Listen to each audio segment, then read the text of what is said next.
the lightning one, Mhm. the Heaven's Wheel, The bunny suit. the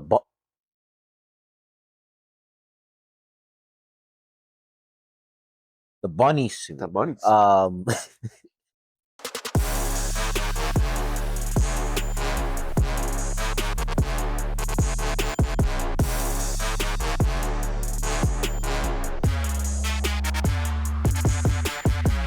What's clapping, everybody? Welcome back to Anime Intervention. This is episode 9.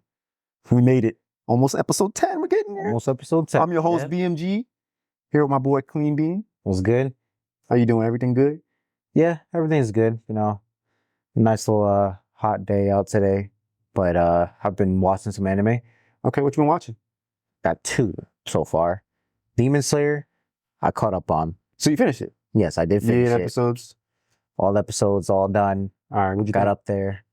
I thought it was really nice. You know, nice little calm arc for us to, you know, look at the training arc, look at the lives of the other people that have been in the past arcs. Like you see Tengen come back and he's got the bandage around and the Obviously his arm is like gone, but arm is gone, but he's still, you know, livid. He's still pretty good. Other than that, I really like the fact that Muzan, oh, no spoiler. Well, spoiler. But spoiler, but no spoiler, but spoiler. But Muzan does show up. Yeah. Muzan pulls up. MJ pulls up, you know. Yeah, man starts moonwalking. Yeah, starts moonwalking. Continue.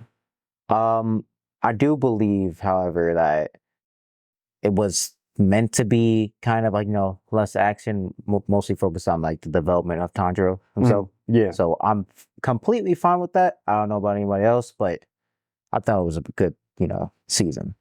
Well, see, that's the thing. Like, here's where I'll have this conversation and kind of like bring it back to what I was talking about in the most previous episodes. Like for, was it was either this episode or the last one or the one before, I was mentioning that for me, Kaiju number 8 hit harder for me. Like, Demon Slayer was great. Don't get me wrong. But it felt like it was a very calm before the storm type of anime. It was like, oh, we're setting up for the big shabam, and that's literally what they're doing. Yeah. And you see it at the end. It's crazy. So, yeah, don't catch me with them strays, because I'm saying Demon Slayer is not it this season. It is. It's just not living up to what's happening with Kaiju number 8 and technically My Hero is still cooking. My Hero manga just finished recently, but it's still cooking. So I don't know. I'm still excited. I'm still excited for the next season. So are you? Yeah, I'm very excited for the next season. You know, hopefully we'll see some more action, but I definitely think it was a solid arc or training arc of this. Okay. Yeah, I mean, it's literally called the training arc. Yeah. What was the second one you said? Dungeon Meshi. Dungeon Meshi. Yeah, you know, I didn't finish that. I'm still like on episode 6, I think. Oh, dang. I'm on episode what do you think? 14 right now. 14? Oh, I think it's a 24, right? Yeah, it's 24 episodes. What do you think about it? So far, I will say that I will give it a good, probably a 7.5 right now. For me. Why? Let me ask you why. Okay. The main character, he's trying to go save his sister who was in his party from before. You know, you go through dungeons, you know, you beat monsters, look for loot, have like supplies and run through like the whole area rampant. Yeah, like, you know, it's typical dungeon RPG stuff. You're raiding dungeons. Yeah. But his sister and his party encountered a red dragon. It basically destroyed them and made them separate. And she gave up her life to save his life. Supposedly. Because he's trying to save her. He's trying to save her, right? He's trying to go back down, and it's like, wait a minute, you're in the stomach of a dragon, and she hasn't been digested yet, so I can just rush down, right?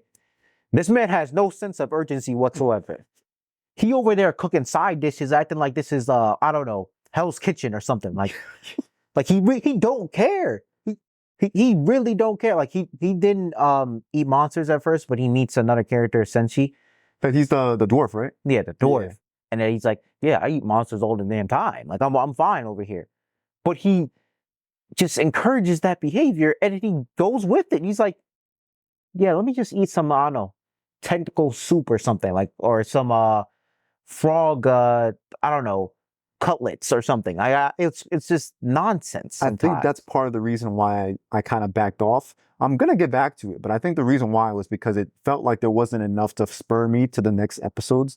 You know what I mean? Like to continue watching, because like, yeah, his sister is down there getting. Listen, I don't know about the dragon's digestive system. Clearly, in this one, in this anime, it's not as fast as it's supposed to be. No, but I'm at episode 14. Bro, like, come on now. Like the acid, come on. It's gotta melt the armor. It's gotta melt everybody. You're not gonna let he's taking his sweet time. It's like been a what? Like 2 weeks within the first half of the season. I don't know, man. I'm just saying, like, he was over there trying to discover how to eat chainmail, how to eat armor. he's doing a tutorial in a dungeon instead of trying to save his sister. Okay, today we're gonna cook, some armor, some helmet, little shoulder pads, and an occasional sword there on the side. Like So stupid. No. But I still think it's like a feel good type of anime, which is why I kind of give it a somewhat of a pass. Like I'm not a hater. I will say that it does give that vibe. Like you're looking at the food, you're thinking, oh wow, this, even though it's monster guts and shit, you're like, oh, this tastes pretty. It looks like it tastes pretty good. You're eating with your eyes, so yeah. But so I get that. It's a little bit different from like, let's say Food Wars, right? Food Wars, yeah, the food's there and you're kind of enjoying it, yeah, but you're also like battling each other with food and making people's clothes explode with food. Yeah. And it's like a shonen with food. So I can see where there's like a little bit more drive there to like watch the next one. This one's kind of more like a relax. There's some battles here and there, but relax, So like the battles, they're definitely there. Like the fight scenes, the choreography, the animation is definitely top tier. But it's almost as if there's like a lack of life, if that makes sense. Like I'm not gonna spoil, but like some characters do get murked, and it's almost as if it's like a plaything because of the fact you can get revived within the dungeon. It's a game, I suppose, to them. Yeah, but I need that like character development. I need a couple of deaths to go. I need a couple of deaths. I'm sorry. Like you just need to feel like it's an urgent situation. Yeah, I need the urgency. I need the suspense. I need all of that. Yeah, I get it. Yeah. All right, let me talk about what I've been watching. All right, I already told you about Oshinoko. I've been on that. And Oshinoko's been getting crazy lately. I don't know if you haven't seen it yet, right? I haven't seen the second season. Okay, yet. Bro, you gotta watch it. I'm telling you now, Oshinoko is heat. But Aaliyah, feelings are rushing. Still watching that one. But I added on another, Wistoria. Wistoria, Wand and Sword. Okay. Main character. He's got like maybe seaweed greenish hair, glasses. Magic world. Deep magic world. And then the sky is like being covered by this magical aura or something that's being supported by the, I guess, top magic beings of the world or something they call them. There's like a name for them. I don't know what they are.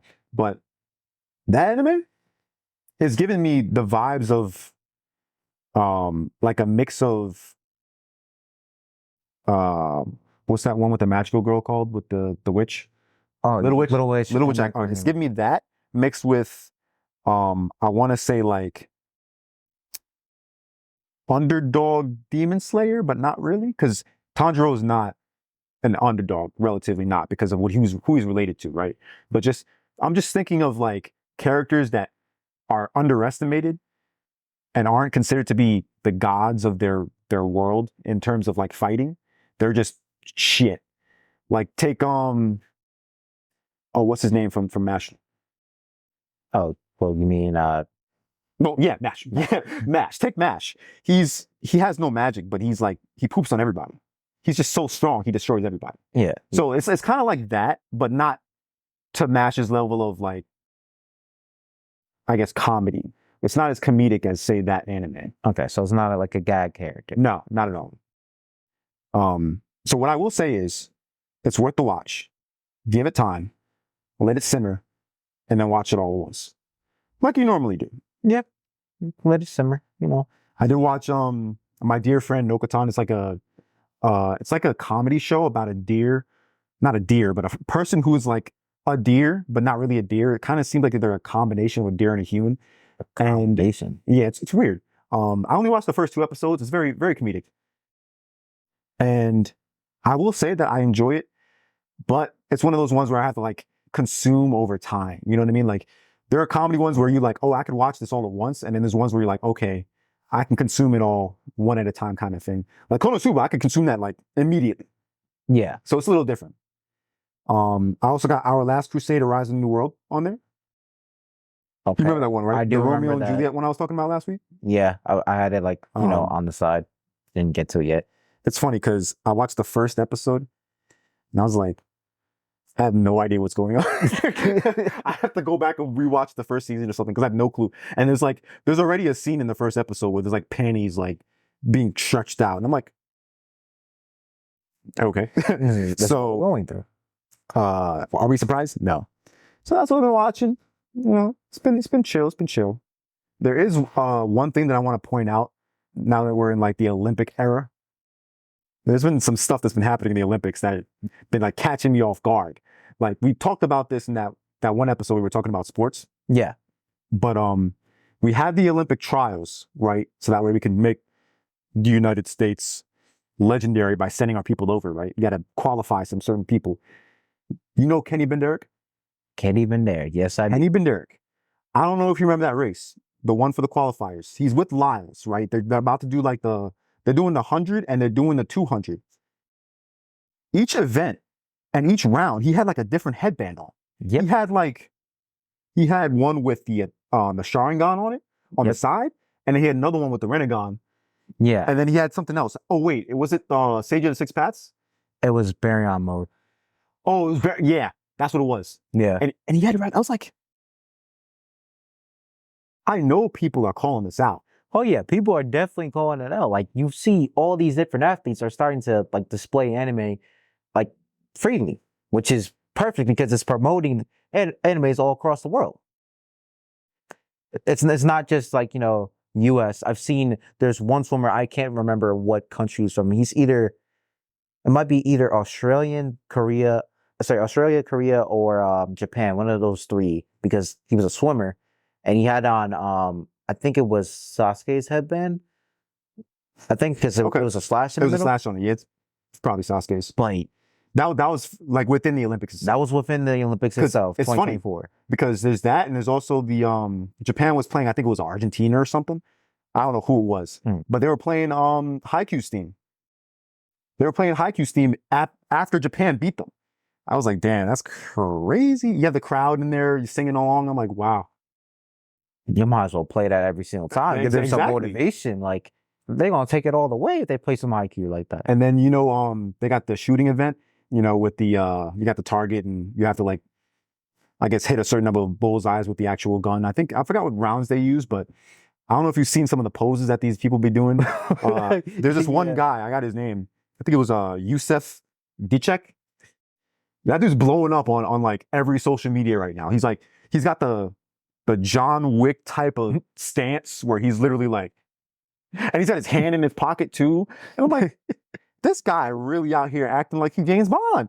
And it's not even just him too, because there was a lady one. I don't know who was it. Japan? I don't know who it was. It might have been. I'd have to research and get the name, but she had this really cool, like looking, like she had this. I guess it was one of those eye gadgets that kind of make it easier for you to aim. If you're aiming with one eye, I'm assuming that's what it was. Don't take my word for it, but I'm assuming that's what it was. Let me just say, I thought she was sick. The way she was looking down the sights, I was like, it's straight out of anime. And then you got the other dude, he had like, it was a rifle. And he was like angled with his like torso like this to like straighten his aim. And I was like, damn, you can see straight with like that? Okay. I don't know. People have methods, all right? Those methods work. Regardless, clearly they work because what's his name? He got second. He got silver, which is good. So obviously, the stances are working. But I think what's really crazy is you're scrolling on Instagram, you're scrolling on, TikTok and Twitter, and you're seeing all of these fan-made impressions of them, right? They're animated, anime-esque, right? And you're seeing it as if there's an anime literally with the characters in it. So you got to give it props. So that's why I'm calling it out right now. Yeah, you gotta it's just so props. It's so good. It's so good. I'm sure we're gonna get some more because right now this episode's releasing, I think, the week But like the second the Olympics end, I think it ends on August 11th. This is released on August 10th, right? Right? Yeah, Should be. it should be. So right now it's like August what? 2nd? 1st? 2nd? Second. Or is it 3rd? I don't know. Second. Second. So we're still seeing a lot of the Olympics. We still have a lot more to go. I'm not too sure what else people are gonna do. Remember, we had was it Joe Kovacs do the Frankie pose? Oh yeah, the Frankie Like pose, that's yeah. still to come. We don't know if that's gonna happen again. So I'm gonna be looking out for it, and we'll keep you updated. Cool. Good. You ready to jump on today's topic? Yes, I am. Let's get it. It's been 15 minutes, so we might as well. So the topic for today: best first-time appearances in anime. I mean, I guess maybe not best. What we'll do is we'll just do the ones that we really like, because it's kind of hard to really compare and contrast when it comes to first-time appearances. If you really think about it, right? There are multiple times within anime that characters have like their moment to shine. And sometimes a first-time appearance isn't when you first see them. It's more or less when they have an impactful entrance, so to speak. So that's why I want to ask you this question. Before we even like dive deep, I want to ask you this question. What would you consider to be the defining factors of like a really good or really great first entrance? I would say a really good, great entrance would have to have 3 things. The first thing, you would need to draw the attention of the audience. Whether it may be, I don't know, camera angles, like, panning to a character that's coming out of the darkness into the light, or, I don't know, some shadowy figure, maybe even like a little bottom to up is a classic where you're like panning from the bottom feet of a character all the way back up to its face, Right. and then it gets revealed. Even like shading and animation lights, like if there's a change in any of those, like, it could possibly show how important that character is. Like set the tone almost. Yeah, you set the tone or like put a spotlight on them. Second thing, they have to be in control of the situation that they're in, or either control or influence it in a way. Okay. Because that way you at least know that they have a say in their introduction. Like, okay, they're letting them know out to the world, or like, hey, I'm here. And especially to the audience, like, okay, this is someone new. I need to keep my eye on him, or I need to keep my eye on her. She's important. He's important, whatever. Regardless, they're making a splash. Okay. And the last thing I would consider would probably be that person maybe displaying a character trait. It doesn't have to be something that sticks with them, but something that gives us a view of who they are as a person. So it defines them. So the entrance itself should define who they are. Not necessarily. It could be a part of who they are. Got it. Okay. Yeah. Like, I'll give you a prime example. Sanji. Okay. Sanji from One Piece. And when you first notice him in the Baratier, and he comes and he delivers the food to Nami, right?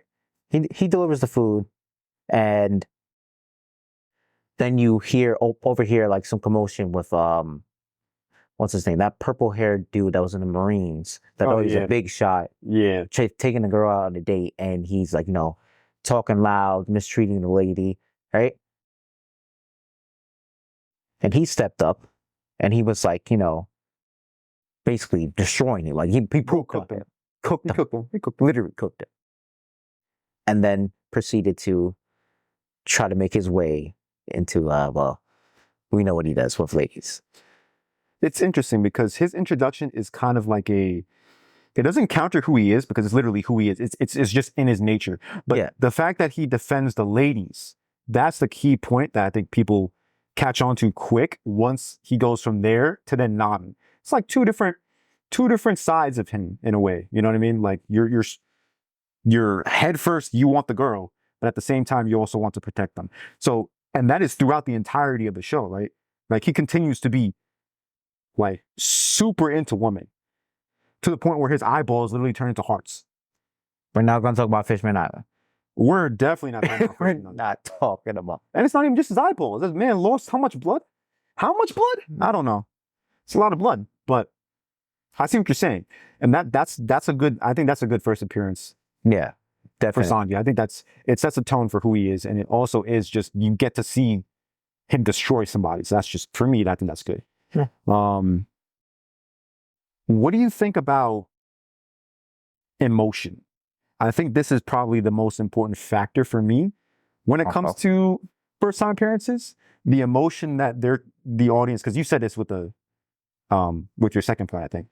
The emotion that is supposedly getting invoked within the appearance of the character. So you're sitting there, you're watching the anime. How do you feel when you're seeing that character walk out?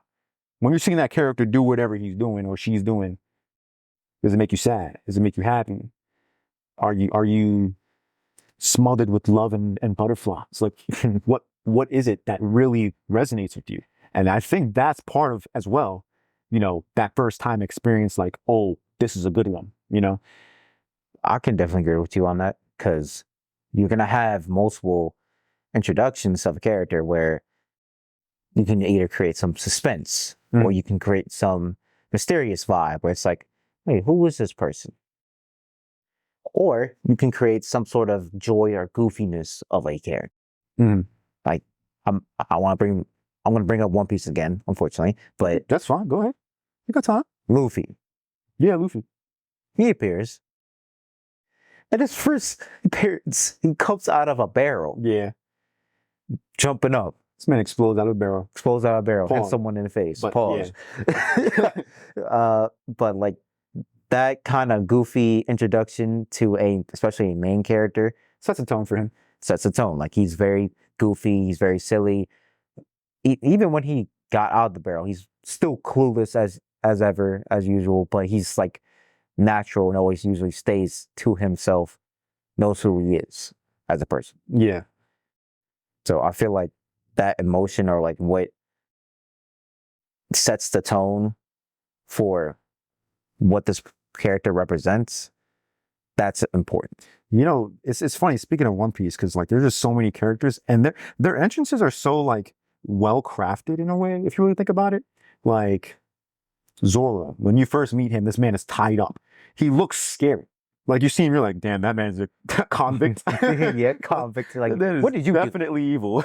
And then you talk to Luffy's talking to him. He's like, oh, this guy's not that bad.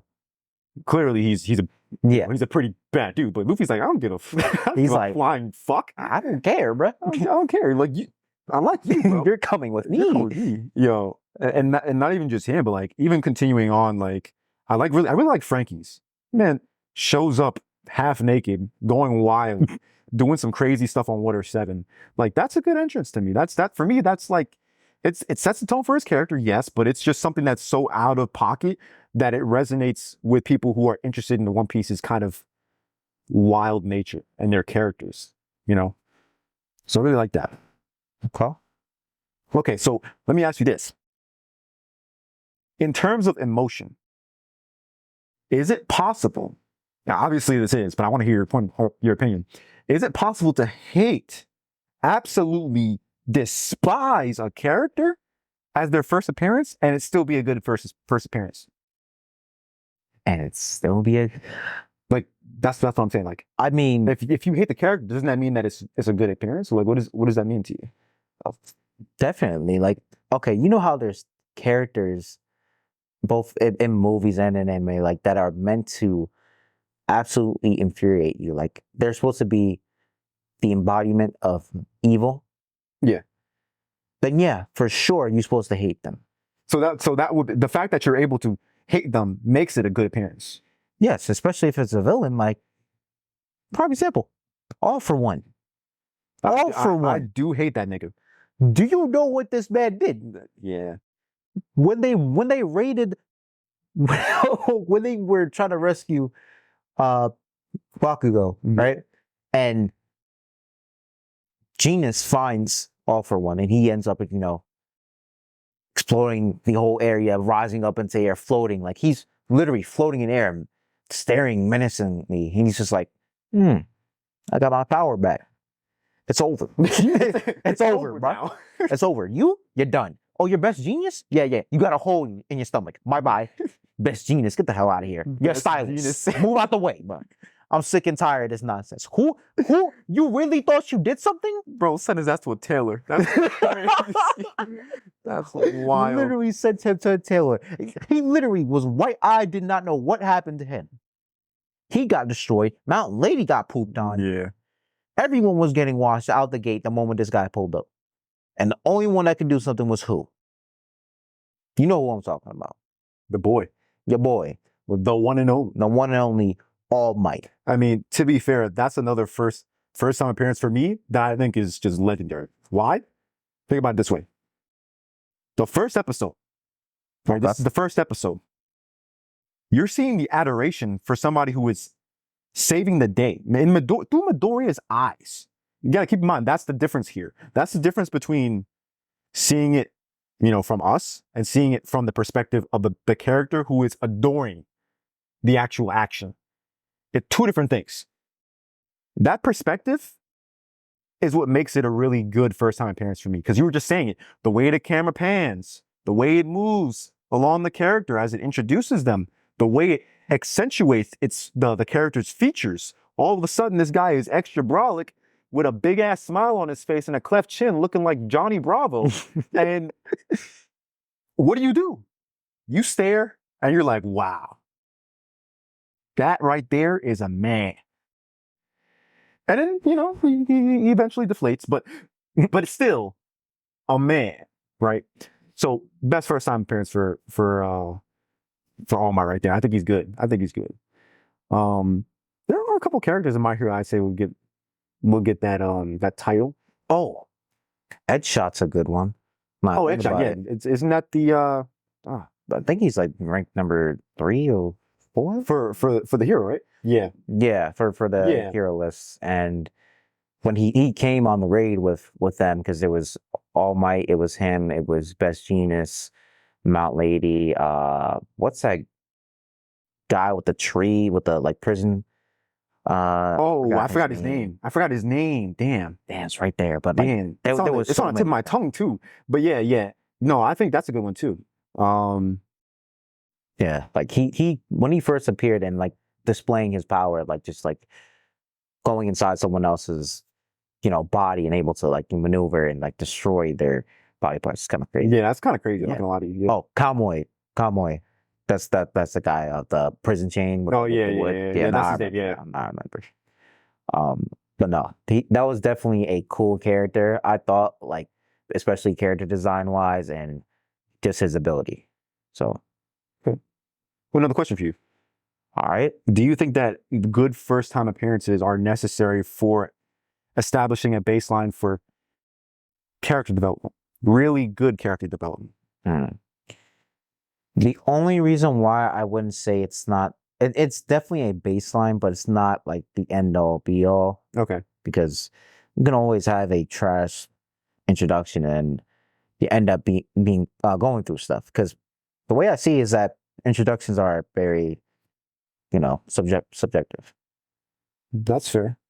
And it depends based off of who you are as a character, what you're supposed to be. Okay, are you the antagonist? Are you the protagonist? Are you a main villain? Are you some old guy that has some wisdom? Or are you pervy? Are you, got the big bucks, the big dinero? What is that supposed to mean? How's that introduction portraying that persona? At least that's how I see it. No, I think you do got a point. I think it's I won't say it's necessary, which is what you said.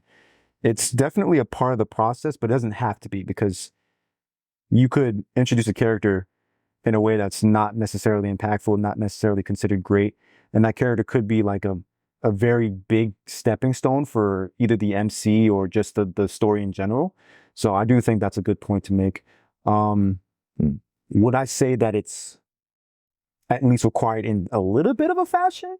I'd say it really depends. It really depends on what the story is for me. Yeah, I would say the villains depend on the introduction more than Then the heroes. the heroes, because That's fair. the heroes can come in at any place that they want, doing whatever that they want. Like I remember, what was it? Fairy Tale with Natsu, getting introduced to him. The man has motion sickness out the gate, like For real. and then goes and gets food from Lucy out here. You see him barfing down food. He's like, everywhere. I'm like, bro, clean your mouth. All right, you're disgusting. Clean your mouth. You're garbage, bro. Like he could at least wore a bib or something, but no, he decided to just, I don't know, slobber everywhere. It's weird, but you get what I'm saying. No, I get what you're saying. This is why I think Jiraiya for me is probably a good first time appearance as well. I mean, we'll talk about some Naruto characters in a second, but just talking about Jiraiya, right? I think the reason why I bring him up is because his introduction in the beginning is not what you'd expect of somebody who's a legendary Sanin. First of all, you don't even know that. Like when you're watching the show, you don't find out he's a Sanin until later on. But like his intro, like being the master, the guy who's like gonna train Naruto and this and that, and then all of a sudden he's like with all these women and reading and writing his porno, or basically just smut. He's just It's a complete. That's the thing. Like that's your introduction to him, and you see him, you're like, all right, am I supposed to respect this man? But it's a complete contrast to how he is as a person and who he really is. He's one of the most legendary ninja to ever walk the face of the earth. So, and I'm gonna get to this point right here. You remember the three-way face-off between Jiraiya, Tsunade, and Orochimaru? Yeah. For me, that was one of the best moments of the entire base Naruto. That was one of the the best moments ever. For me. Well, first of all, because of the unreleased soundtrack, because that soundtrack was a killer. But this bro really said, let's fight. 3 Sanin on their beasts, bro. That in and of itself, for me, is an entrance. It's like, shit. Just like, dang, this right here is a standoff. This is great. Yeah. Dang. It's like Jiraiya's like he's kind of like the same way as Master Roshi.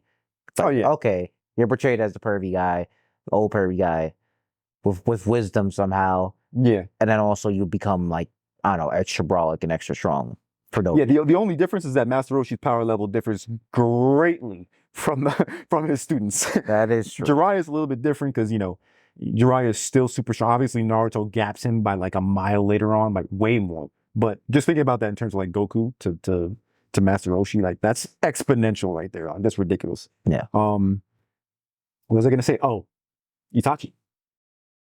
Itachi. Let me tell you about when he pulled up with Kisame, and that you had him, This shark ass nigga. the hat covering the eyes. He peek up. He got the over here peeking back down. Go back into town. Sits down, and everyone was looking at him. Everyone. They had, what was it? Kakashi. They had who else was there? What was it? Kurenai was there. Yeah, Kurenai was there. I think Ozma was there. I think Ozma was there. Yeah, I think Ozma was there too. All 3 of them were there on his cheeks. Bro, they got cooked. And then they all got cooked. The Kurenai like literally tried to because he has a Sharingan. Yeah. Okay. And then she's like, okay, I'm a Genjutsu master. Let me just try to match up with him. Your Genjutsu ain't shit with the Sharingan, homie. What did you think was gonna happen?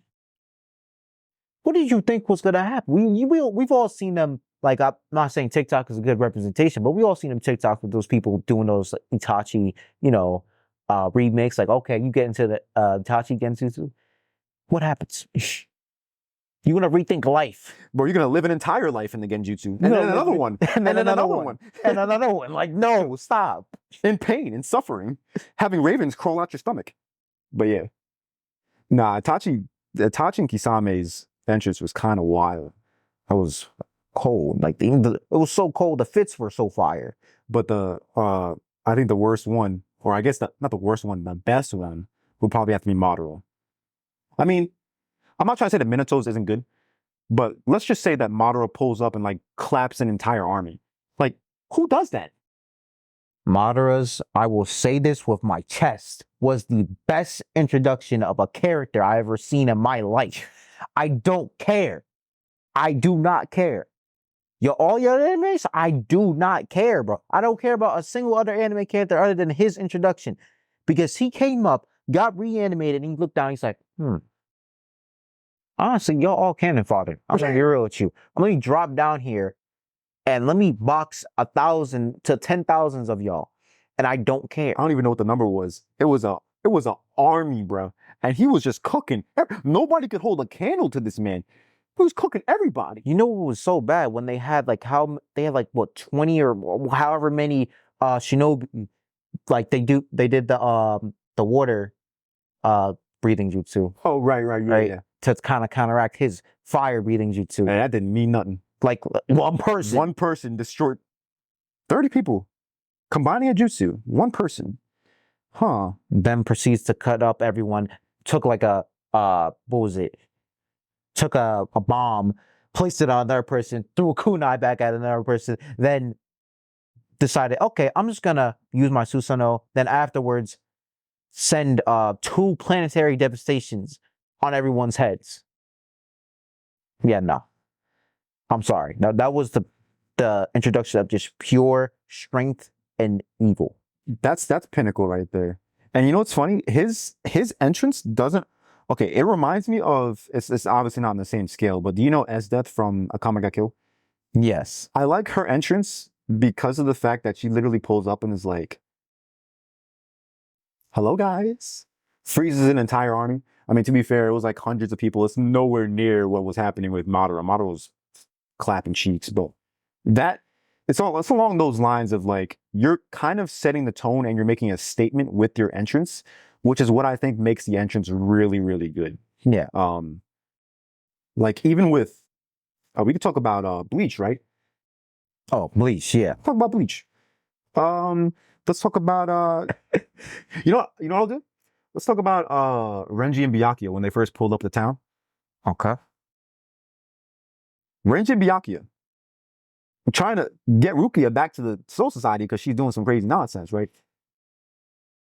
Why is it that Ichigo's like ready to fight them and Byakuya's just standing there watching? He's like, "You got this, Renji. You got this." To keep in mind, like the spiritual pressure was off the charts. Like Ichigo could feel it, right? But Renji was cooking Ichigo for a little bit. Ichigo cooks him back, ends up winning, and then Byakuya's like, "No, no. So you thought you were hot shit? No."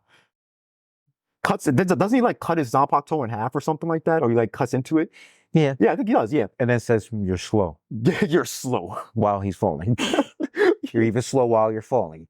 Like, nah, that's disrespectful. Like that. Like Bleach has some really, really good intros. I think. I really like Kenpachi. You remember Kenpachi's, right? Yeah, I remember Kenpachi's. Kenpachi's, we needed to.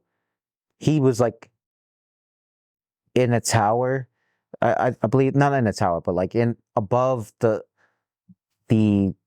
rooftops of the whole society. The Sarate or something like that. Yeah, and it was he just got in. I think it was like past the gate. He fought a few people, and then Kenpachi showed up, was like, "No." Yeah.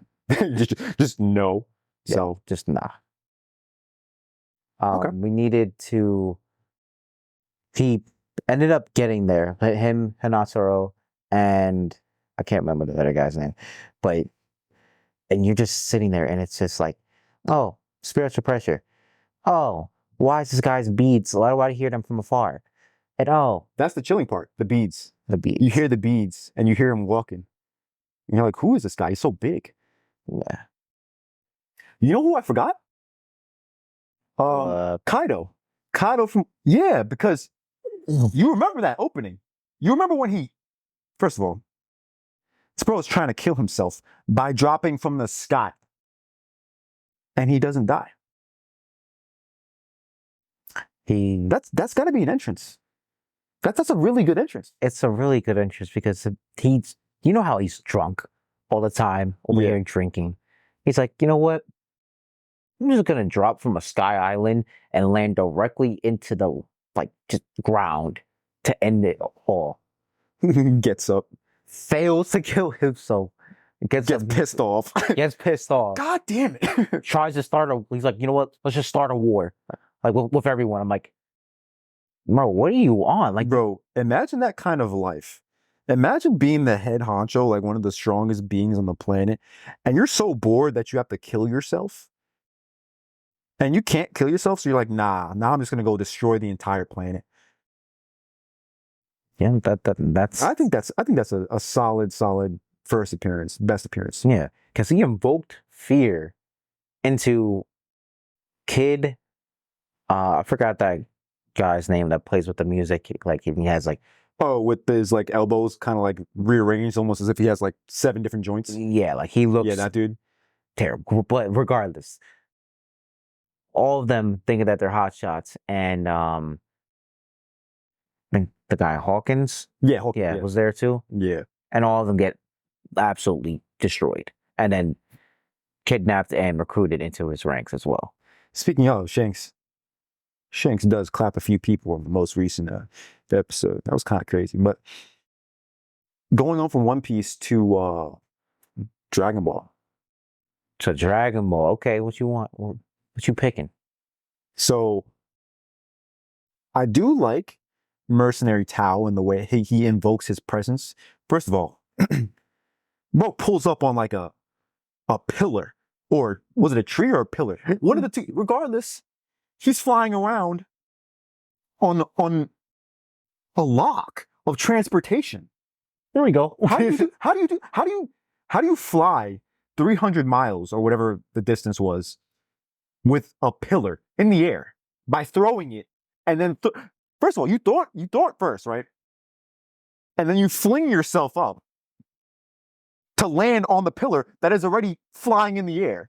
But he doesn't even do it immediately. Now he waits a little bit. He'll throw it. He'll be like, all right, here we go. What? How are you that quick? Like, He's like, I own the skies, but just with objects carrying me. That's it. bro's trying to assassinate Goku and everything. Fails. Fight actually is pretty crazy, but still, I think that interest is good. But you know who I really like more than that? When we talking about Cell. that goes hard. Raditz is a little, honestly, I don't really like Raditz like that. I don't like I don't really like Raditz like that. But Cell, just thinking of Cell, right? The reason why I bring up Cell is simply because of the fact that he has the emotional and mental buildup of the Android saga backing him. Like if you really think about it, right? It starts with Trunks, and Trunks is actually just crazy. But it starts with Trunks invoking the fear into the people of the past about how dangerous these androids are. Yeah. And Cell is supposed to be the most dangerous of them all. Well, to be fair, nobody knows about Cell yet until later on down the line. But you're thinking about it, right? Let's talk about Trunks first. Trunks' entrance is great, right? But what does Trunks do when he pulls up? I mean, first didn't he come in contact with Goku first? Well, he was trying to get contact. He was trying to come but in remember, contact with he didn't Goku. meet Goku yet because Goku was still he wasn't back yet. Oh yeah, he wasn't Remember, back yet. Yeah, he wasn't back yet. He was still traveling back from I think it was Namek after the fight with the Frieza. We literally DBZ, the longest fight recorded in history of Frieza. Yeah. The longest fight ever. Goku makes it back. But Frieza's still alive. Man pulls up. And Trunks, I remember now. Trunks is like, I don't got time for you. He sees Frieza. He's like, I don't got time for you. Slices Frieza in half. And then the dad's there just like, man gets clapped too. How is it that Trunks destroyed Frieza that quick and Goku spent like 50 episodes trying to fight this guy? That's an entrance. That is an But the reason why I'm using that as backup for Cell is because Trunks is saying that Frieza ain't shit. It's these androids of the future that are the shit. And we have to stop them and destroy them before they even wake up. Then you find out that those androids aren't the true problem. It's actually Cell. Because of the whole variant, because Trunks goes back, he's like, all right, everything's good now. And he's like, he comes back, he's like, wait, nope, everything's not good. I think Cell, for me personally, might be the scariest entrant for me. Okay. I don't know if you agree with this. Not like scary, like for out of all or just like of Dragon Ball. I personally, for me, yeah, I think scariest of all. First of all, his music is scary, but remember, it's crip walking. But crip walk. I'm just talking about in terms of like the fear that it invoked because of the fact that we were suffering all throughout the Android saga. We were suffering from Android 17, Android 18. We still had 16. We had Jiro. Right? Yeah. And then you have Cell. Cell comes in from the ship, has like a little larva, and he consumes everybody. That was the scariest thing for me. I'm looking at the area and I'm like, wait, what happened to all these people? They're all just like gone. All you see are their clothes on the floor. You're like, what happened? Who got the sucky? Yeah. And then Piccolo's like, what's happening? What's going on? And then he finds Cell and Cell's just like, how's it going? How you doing? I'm honestly thinking Cell might be the winner for that one. For DBZ. I like Buu. I do like Buu, and I think the reason why I like Buu is because it contrasts with what Buu really is. Like you see Buu in the beginning, right, as Fat Buu. Yeah. Right, and he's joyous and he's kind of playful, but he's also got that evil side in him that you don't really see until you take him off. But you see him as playful at first. Yeah. So I think that's why I like his entrance is because it's like it completely contrasts his entire being.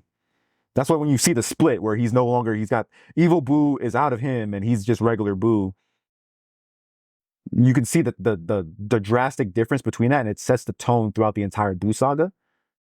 But I still think I prefer Cell as like the best entrance in terms of DBZ. Okay. I can accept that. There are people who are gonna argue, but for me, that's me. Okay. Was there anybody else you wanted to talk about? There is one person I also want to bring up from Who's that? Avatar: The Last Airbender. From Avatar? Yes. Okay, who you want to bring up? I'm gonna bring up Toph. That's what I'm gonna bring up. Oh, wow, Yeah. that's a good call out. So when you first meet her, right? Obviously, you're getting this impression that okay, it's a blind person. She is helpless.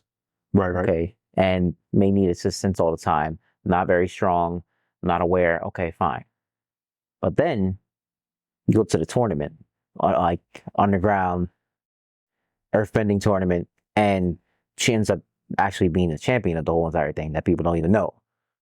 I don't know if you remember, but one of the competitors there, his name was like the Boulder. Oh yeah, the Boulder. Yeah, The Boulder is conflicted. Like that. yeah. He thought he was some like the hot shot over there, and he ended up getting absolutely slapped by her. Yeah, man got cooked. Then afterwards, the Avatar, Aang thought that she's the best suited to teach him earthbending. Yeah. That's when he steps in, ends up beating her by pushing her out of bounds, and she gets upset and storms off. That whole entire interaction, I feel like you displayed both character traits, their powers, you highlighted them. Like you basically hit all the key points to introduce a good character. And you're doing the blind person trope that's all good and powerful, but you're not extending it to the point where it's like, oh, okay, she beats everyone. She goes through some character development. She even has an interaction with Uncle Iroh where she's talking about like how people view her. Like, okay, as helpless and I need help and I don't need help. Like she's kind of like tough in that way. Yeah. So I do think that's a good introduction to a character for me. Yeah. No, I agree. That's a good one. A really good one. Is there anybody else from Avatar? I'd have to really think and go into detail with that. You know, it's crazy. I need to go back and rewatch it. My last rewatch was probably maybe 5 or 6 years ago. The last Avatar content I watched was the show that came out on Netflix. Did I like it? What I will say is they did the best with what they could do. Because remember, animation is a little bit different, right? You got animation and you got the voice actors who basically bring that animation to life. And it's a little bit different when you're doing actual acting, obviously. So it can be hard to replicate those expressions that happen in the animation that are very comedic, that are very passionate, within the actual show, within the live action. So if I were to rate that, the show itself, I'd probably say it's a solid 7 out of 10 for me. Okay, 7 out of 10. I don't mind that. Oh wait, well, Azula is a good. Oh, Azula. Introduction. Azula does have a pretty good entrance, doesn't she? First of all, Zuko's entrance is trash. Zuko's entrance is actually poop. But no, Azula's just. I think Azula is probably I think Azula's scarier than Ozai for me personally. Like I think that her personality and just the way she presents herself and just her focus in trying to like become the Fire Lord, like that in and of itself personally scared me when I first saw her. I was like, damn, that's a bad. She's hot, but that's a bad right there. But true in definition and in action. Exactly. Firebender and hot. But yeah, that's Avatar. Okay. There is one more on my list though that I want to bring up before we move on to the game for today. Okay. And that's Attack on Titan, because there's a couple characters in there that I wanted to call out. Oh, can you guess which character I'm thinking of right now? I'm just in general. What do you think? Off the top of the dome, I'm going with the Colossal Titan. When it showed up. Okay. Yeah, when it showed you know up. That's a good one. That's a good one. That's a good one. Because everything was fine. Everything was dandy. Everybody going about their day. There's a wall, living life. And all of a sudden it's like, what's this lightning? What is that in the sky? All you see is a Colossal Titan. What y'all got here? Y'all got some food. What's this? Bro kicks the door open. I think that when I first saw that episode, I was scared. I was like, wow, this is something. I'm gonna give that entrance a solid 8. But what I will say is I like Levi's better. Oh, because even though Colossal Titan does this kind of create all this destruction, it basically opens the show. I think Levi's presence was so imposing that it didn't really matter what Titan you brought. This man was cooking. First of all, his entrance was I don't even know what episode it was. I feel like it was right around like the midpoint of the season or something. Maybe it was like episode 8 or 9 or something like that. They were in the scout, right? They're doing the scout stuff. And they were like some major battle with a bunch of Titans. And they were having problems. They were getting their cheeks clapped. And Levi's like, hey guys, pulls up. His whole squad pulls up. And they just roast all the Titans. Just like that. Slap, slap. I think that is the definition of, like we said before with Madara, a really good entrance because of the fact that you're making a statement.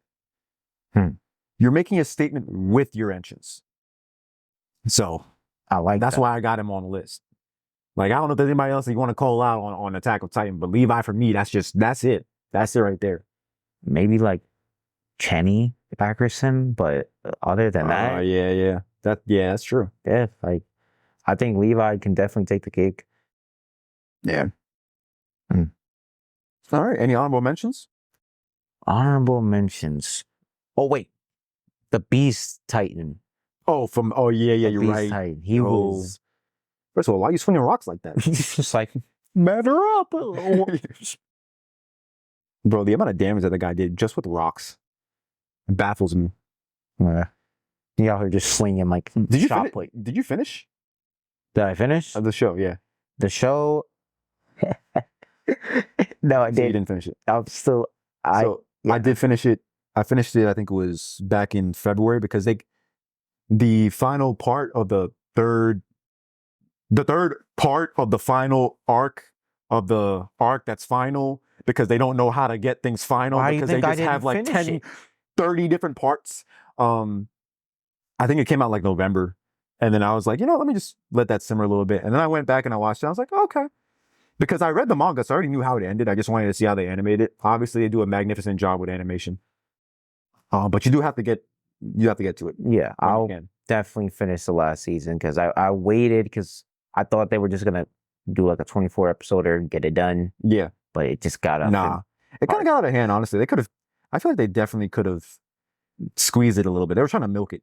That's what it was. They could have definitely done it earlier, but they got to make your money, right? Yeah, true. All right. Any honorable mentions before we move on to the game for today?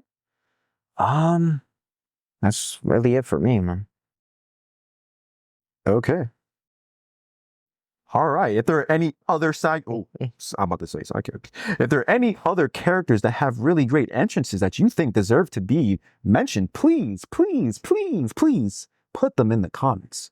We appreciate it, and we'll like them. Don't worry. We'll like your comment. We'll reply, and then we'll have a beefy debate.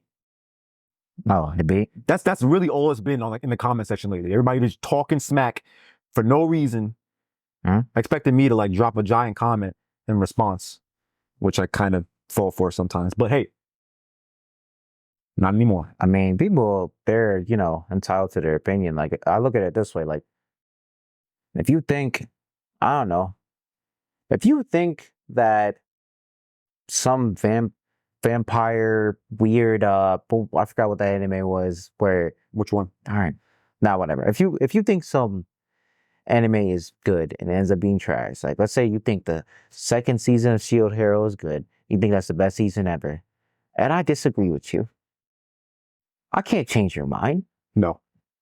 It is what it is. It's true. You know what I hate the most though? See, I always give people their opinions. Let them have their opinions. But when they start like making assumptions based off of like oh, they know nothing about you, and all of a sudden it's like, you must be one of those because that like Boruto. I'm like, what do you mean? Like, I feel so offended right now. I'm like, damn, that hurt me. I was like, first of all, what kind of comparison is that? What? You haven't even seen the show. You're just seeing a snippet. You're over here like Boruto lovers, like, bro. You not know me like that, okay? Yeah, for real. Like, damn. But we don't get pressed. We don't get pressed. Not too pressed. No. You want to move on to the game? Yeah, let's move on to the game. Let's move on to the game.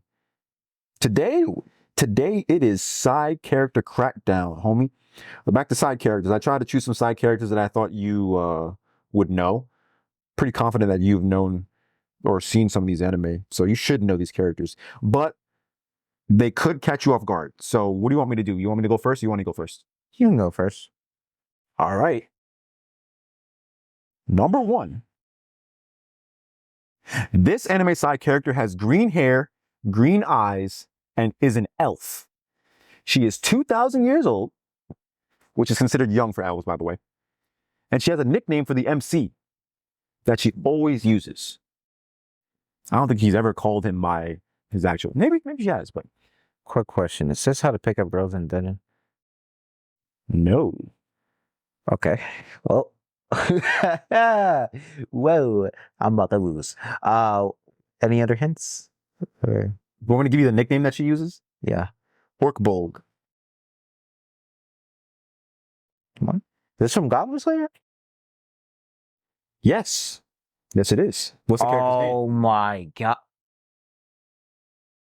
Damn, side characters. I can't. I don't. You know what's crazy? Her name is literally Elf. Like that. If you look it up and you watch the anime, they literally refer to her as Elf. Or they call her Erifu, but it's basically just Elf. I'm dead ass. I love how you think I'm kidding. I'm really not kidding. That's literally her name. Just straight Elf.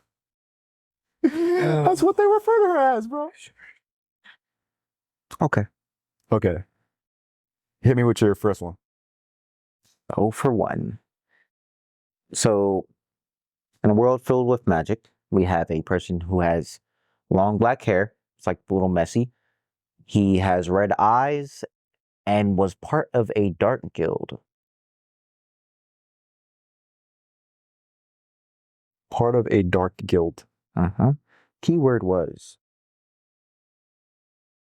red eyes. Red eyes? I think so, yeah. Dark guild magic. I think he got red eyes. Is he protagonist or antagonist? He technically is an antagonist in the arc of the show. Okay. Is it Stain? No. Does Stain have red eyes? I don't even know. Stain does have red eyes, I think. Oh, he does? Okay. So it's not Stain. Oh, you said Dark Guild, and this is magic. Sorry. I said magic. I don't know if I'm going to be able to get this one. Dragon Slayer. Oh, from You better get this one because this I gave you an easy one and you want to give me that nonsense little. I mean, to be fair, like it wasn't that bad. It could have been worse. I don't even know who that is. I thought you were talking about the Lord of the Rings. What do you mean?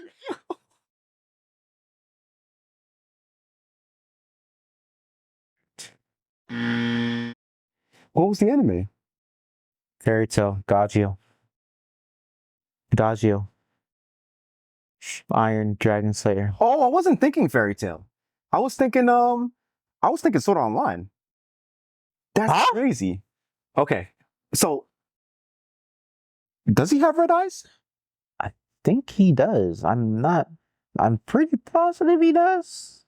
I think it is red eye. I don't know. I can't remember. Maybe he does have red eyes. It's like it's either red or maybe it was red or... maybe it was red during the fights. Or maybe it was red when he was like angry. Oh, it could have been red with the animation or like dark the red animation. Or it could have been. I think so. Yeah. I don't know. I don't know. Maybe I messed either way, we're 1 for 1 right? Yeah. Like the 0 for 0. Okay. That's fine. All right. I'll hit you with this next one. Hit me. This anime side character has short brown hair. Okay. She is in a very important training program. And she can manipulate the laws of physics. Who is it? Is this a certain magical index? No. Okay. She can manipulate the laws of physics.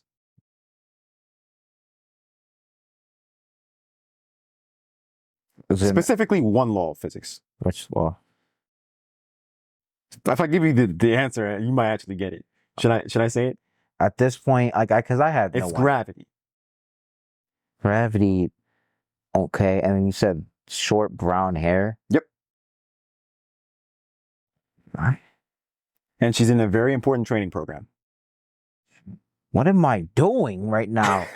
Bro, I'm telling you, side character crackdown is hard. Go. It's Ochako.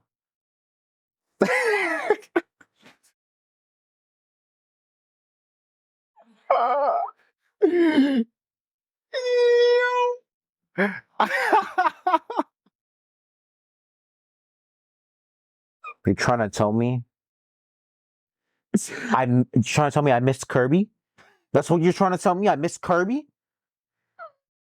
You know what? Whatever. That little floating piece of... You know what? Nah. Tear it up. Nah. I'm done. That's crazy. Yo. Okay, give me what's your next one. All right. So, this character is a bit hot-headed at times. Okay. Has a very sharp tongue. He's very, witted, smart. It's kind of like a smart aleck. And he didn't really apply himself in this show specifically a lot because he's a smart kid. Okay. But because of, I guess, certain circumstances, he never really wanted to try in academics. But what he does kind of in a way flourishing is hand-to-hand combat, manipulation, his agility, like his physical attributes are off the charts. And his name is kind of funny. And I kind of think it's pretty funny. He has red short hair with red eyes. Why do I feel like he's from Assassination Classroom? He is from Assassination. Damn, you know what's crazy? I don't remember his name. You don't remember his name? No. Bro, I'm dead ass. I haven't seen Assassination Classroom in like 7 years. I swear I do not remember his name. Oh, these side characters be giving you dementia. That's what I'm saying.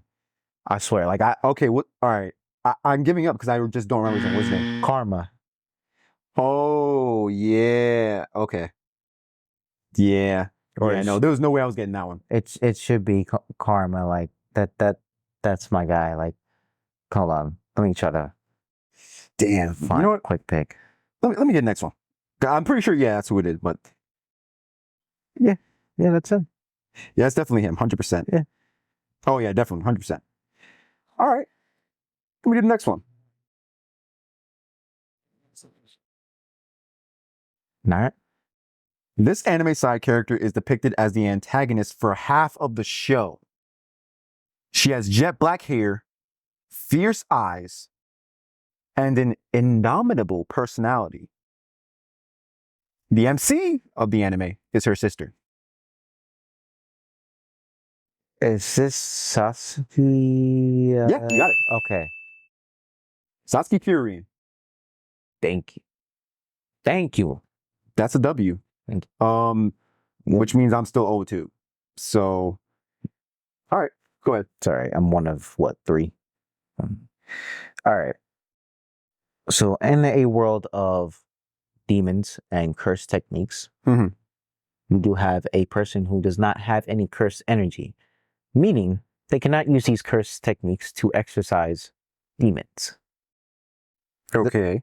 This person utilizes her intelligence, physical strength, and multiple weapons to help her extinguish demons. She wears glasses and has a green hair and a ponytail. Wait, isn't that Maki's sister? And a ponytail.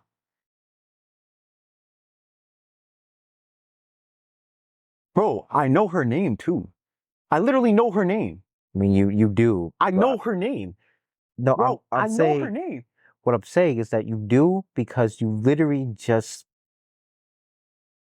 I'm trying to help you out here. I know. You just said it. It's Maki, isn't it? Yes. Okay. Maki. Okay.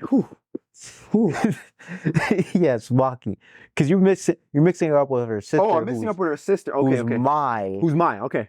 All right. And the other was Maki. Okay. Bro, this is stressing me out. Put me in the next. I got the next one. I got the next one. All right. Are you ready? Okay, yeah. This anime side character is a mage. She travels with the MC across the lands as she continues to develop her magical prowess. Okay. And the last clue, she has purple hair.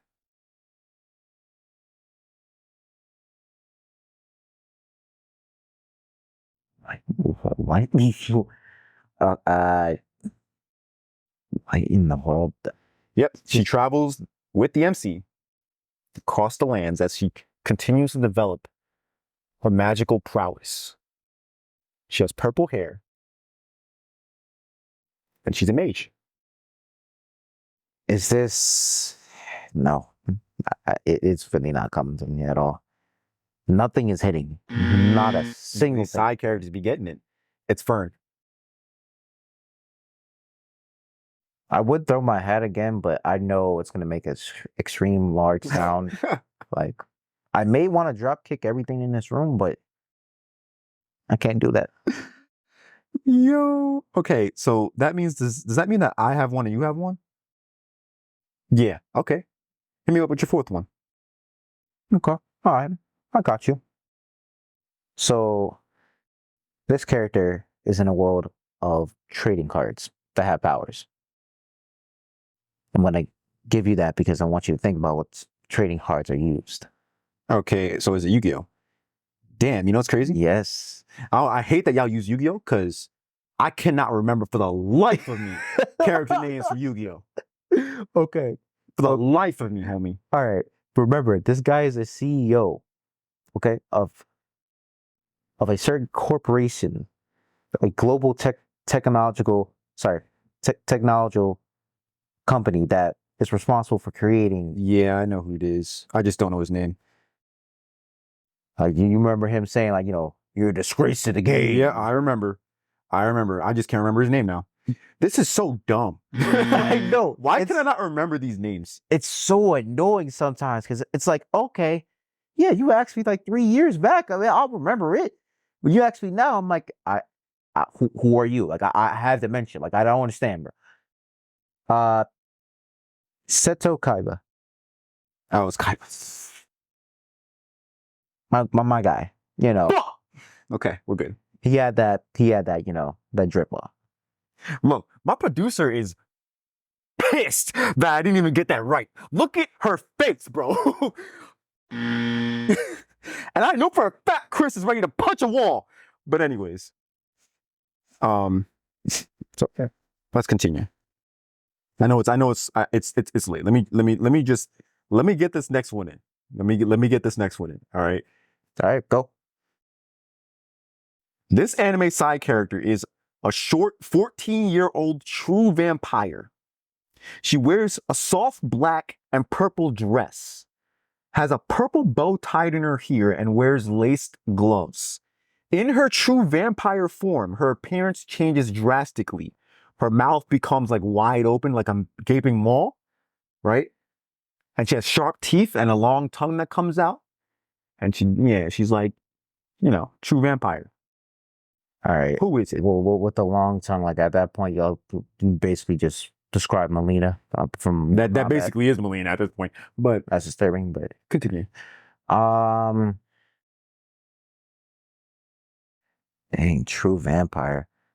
This isn't Mawari no Seraph. Nope. Okay. Cross that off the list. What else is vampires? Rosario no vampire? Rosario vampire? Oh no, it's not from Rosario. Okay. All right. Damn, what in the world? Side characters are hard. They're tough. I can't even pinpoint the anime. That's how I know I'm stumped. It is technically an isekai.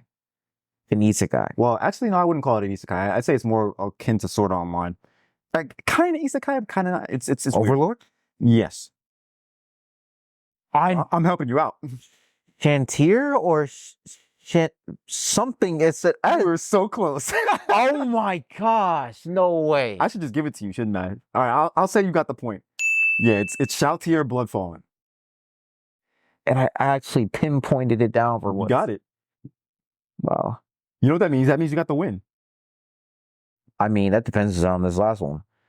Oh yeah, you're right. Go ahead. It could be a tie, but Nah, I don't think I'm gonna get this last one. I'm telling you. you sure? Yeah, I'm confident. All right, go ahead.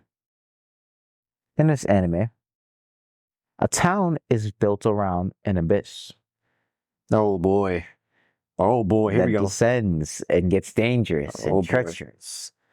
Now you have those people that are, you know, they go into the dungeon, they delve into it, and they gain some sort of status when they go deeper into the dungeon and then come back alive.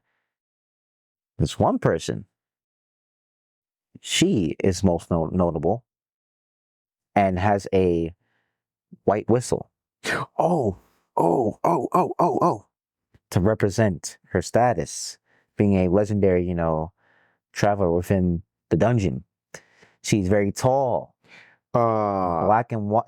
What is her hair. name? Was it O'Shear? Well, black and gray hair. Ah, The O is there. Definitely on there. The Yeah, O it's an is- O. It's an There's O. an O. Ah, There's damn. an O. Damn. I don't know if saying any of the powers helps, but Nope, it doesn't, because I literally know who it is. It's literally the piece of crap who's not really a piece of crap, but she was a piece of crap at the begining. yeah, she's a piece of crap. And she has like a home base on like the 3rd level or something, or yeah. Yeah. Damn, who is it? It's not Oliver. That makes no sense. O'Shear? No. Oh, shit. A hint, well, you know, you do know. I don't even I know. already know that, yeah. Yeah, like I was gonna say she helped teach the MC's mother. Yeah. Like- She was basically like her mentor. Yeah. Yeah, no, I'm not getting it. What's her name?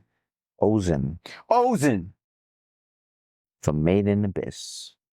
Made in Abyss is like, if you want to ruin your life, watch Made in Abyss. Yep. If you want to ruin your life, It will ruin your life. go ahead. You will love it, but it will ruin your life. That anime has scarred me in multiple ways. In ways not even real shows scarred me. To this day. To this day. To this day. All right. That's the game. You won. Nice win. All right. So Cool. that's it for this episode. I still don't know what the topic is for next week. I'm assuming we might do something along the lines of like, maybe, how do you feel about like big 3 talking about like their impact, as well as, you know, whether or not they're really worth the status. What do you think about that one? Honestly, I kind of like that one because, And we can talk about Dragon Ball too, I'm assuming. yeah, we can talk about those. I know a lot of people try to, they want us to differentiate and try to talk to them about different other animes that are maybe niche, aren't as popular. We will definitely get to those, but Oh, 100%. I do want to definitely touch up on, you know, our roots and what brought us into anime, because a lot of people that are new may want to try out, you know, One Piece or Naruto or Dragon Ball or Bleach, like, you know, those starter animes that basically brought us up too. So Yeah, that's fair. if y'all got the time, I don't know if you got the I time. don't. It's kind of tough because a lot of them are kind of long, and people's attention spans are kind of like super small. But I don't know. We'll see what happens when we post next episode. See if anybody comments on that. But yeah, that's it for today's episode, everybody. Thanks for 100 subs. We appreciate you. Hoping to get to 200. So keep it coming. Keep it coming. And we'll see you next episode. We're out.